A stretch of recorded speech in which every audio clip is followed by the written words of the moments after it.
Hey everybody, my name is Rome Will. Welcome to my channel, the Black Exodus Project.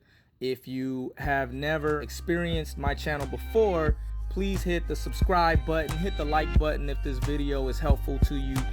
The reason I am making this video of the top 10 travel tips to Aruba is because I came completely unprepared. The island is beautiful. It's like a desert island. It's like taking Tucson, Arizona and carving out a big chunk of it and dropping it in the middle of the South Caribbean. So it's a beautiful place to go. I was just unprepared, and I didn't see a lot of great YouTube videos talking about how to travel in Aruba. So I decided to create this top 10 travel tips to Aruba to benefit you. So hit the like button, hit the subscribe button if this is going to be helpful to you. I really do appreciate it.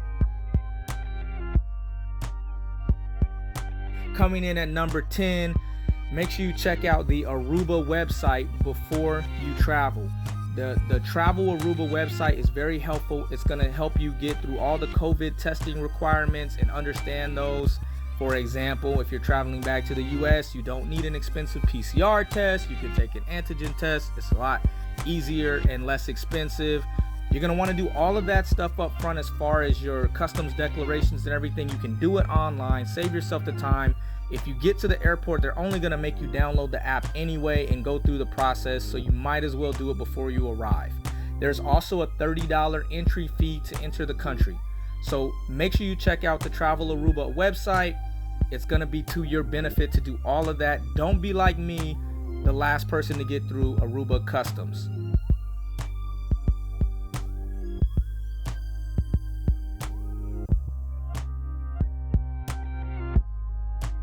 Number 9, bring cash and credit card.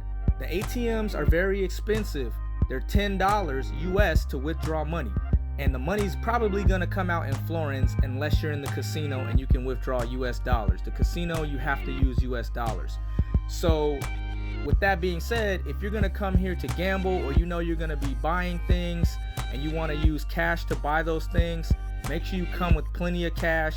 It can't hurt you to pull it out in the US and arrive with plenty of cash. You do need cash for things like taxis, again, the casinos, and then there are certain places where you might want to buy food and drinks, but it's away from a tourist area and you're going to need cash because your credit card is not going to work there. Otherwise, your credit card will work in a lot of places on the island, especially the touristy areas and the supermarkets and things like that, the gas stations. You'll be able to use your credit card.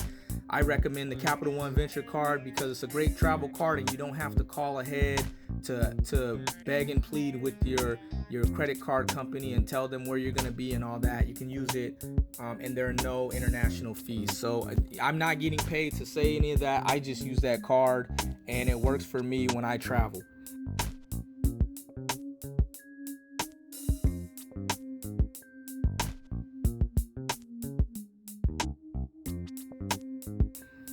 Number 8, reserve everything in advance.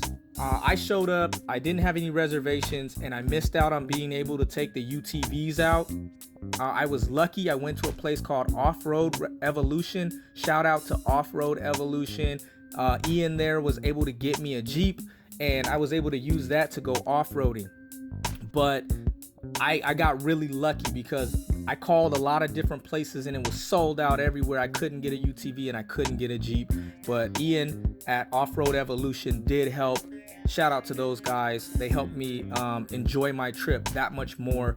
The Jeeps are around between 150 and 175 bucks for the day, and you can get a UTV from anywhere $200 to $250. The UTV is kind of like a buggy, like a dune buggy.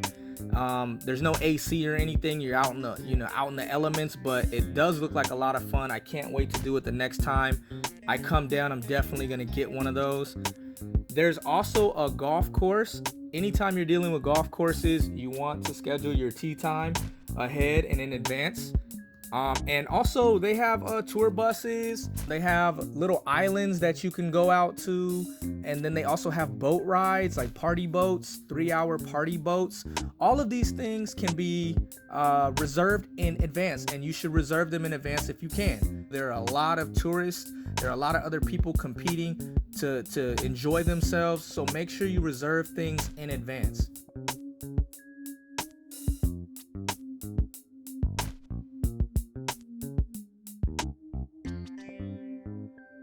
Number 7, consider renting a car because outside of Palm Beach, nothing is really walkable. In fact, there are no sidewalks in some places. And the taxis are a huge ripoff. I took a taxi one time while I was there just to get to the airport, and it was $30. So I would recommend renting a car. Driving is relatively safe compared to other countries that I've been to, and the gas is affordable. So don't be afraid to rent a car in Aruba if you think you're gonna want to travel, down south or to the central part of the island, or want to eat at places other than the touristy places. I will say this, the cars that you rent are not designed to go off-roading. Do not take those cars into the national park. Do not take those cars up into the hills and the mountains and things. Bad idea. If you're gonna do that, rent a UTV or a Jeep.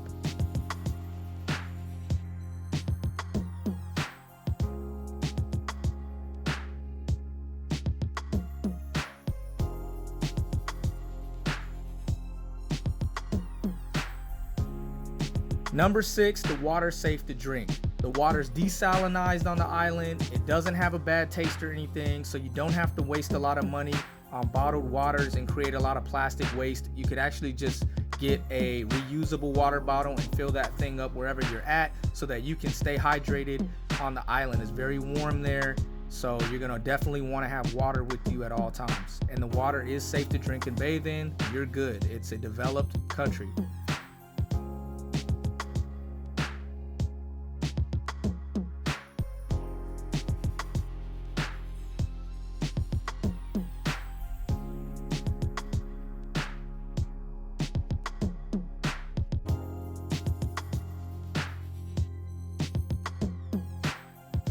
Number 5, everything is expensive. Did I mention everything is expensive? Maybe I forgot to mention that. I mean, the gasoline is about right price-wise, but most things on the island are expensive. The beer is very overpriced. If you're getting an imported beer or a craft beer, you're gonna pay a lot of money for that. The food in the stores is expensive depending on the item that you're getting. And so certain things like grapes and oranges and all that cool stuff, you're gonna pay a much higher price per ounce or pound or whatever for that item. There are some slightly better prices away from the touristy areas, but in general, you're gonna pay a lot. So when you come to the island and you're coming there to buy any type of food, groceries, or toiletries, imported items, expect to pay more.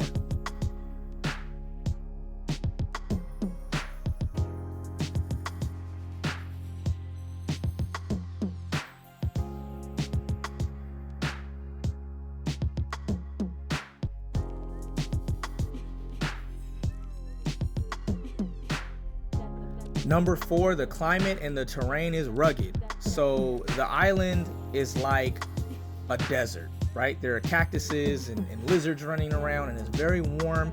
You're gonna get the breeze off of the ocean, which is great, but it's like you took a piece of the desert in Arizona and you carved it out and you lifted it up and you dropped it into the ocean. So it's going to be very warm. The UV rays are equatorial. It's very close to the equator. So the UV rays are going to hit you much more directly. The sun's going to feel more direct. It's going to feel more intense, and it's going to sunburn you a lot faster. So you're going to want to wear sunscreen. You're going to want to wear your sunglasses, maybe a hat. You want to stay hydrated. If you're going to go on the UTVs, you don't want to wear nice clothes because you're just going to get them dirty. And closed-toed shoes, because especially if you're going to be out in the hills, or you're going to be even walking around on some of the coral, they have this old, like near the ocean, you have these old coral beds because the Aruba used to be underwater. So these old exposed coral beds are full of sharp coral. You do not want to walk on those in your flip-flops. Trust me, I did it. Bad idea. Also, if you're going to go jumping into some of these little pools and things like that, like for example, the natural pool, which is up in a very rugged and remote area. I went in there without swimming shoes on. Bad idea. Cut up the bottoms of my feet. I cut up my hands and stuff. The rocks are sharp. The coral's sharp. So be sure to wear swimming shoes when you go out into some of these like natural pools and things like that.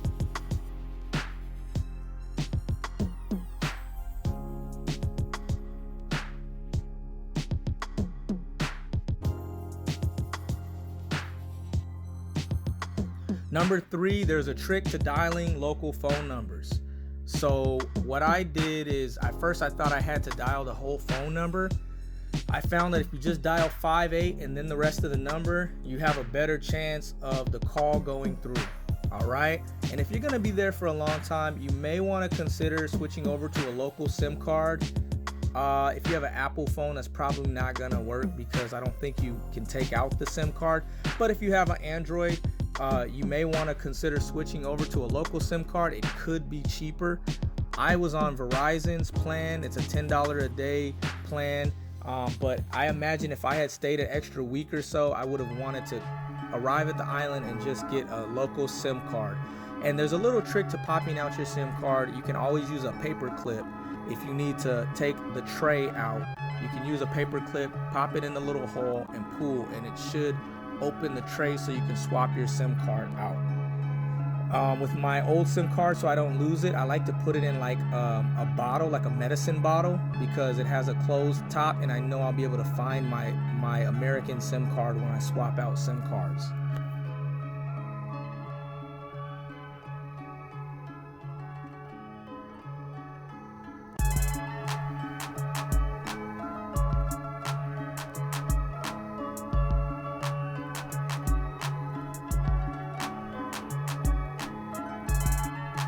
Number 2, don't expect perfect customer service.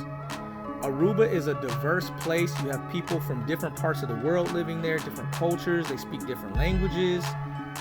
So it's also an island. So it's an island culture. They're on island time. So just expect that the customer service won't be exactly what it is in the United States, Canada, or Europe, okay? Keep in mind, it is okay to speak English. Almost everyone speaks English on the island. So don't feel like you have to try to speak a different language or their local Creole dialect. It's okay. Speak English, you'll be fine. And when it comes to customer service, hey, you can't be passive aggressive or passive. You got to be proactive. If you need something, be very clear, be very precise and direct without being rude, and you'll get a better response from the locals.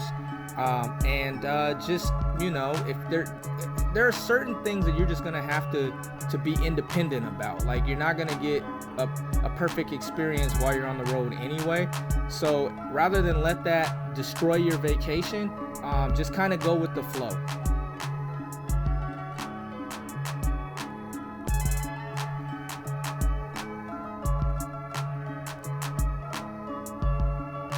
Number 1, the airport is a huge challenge.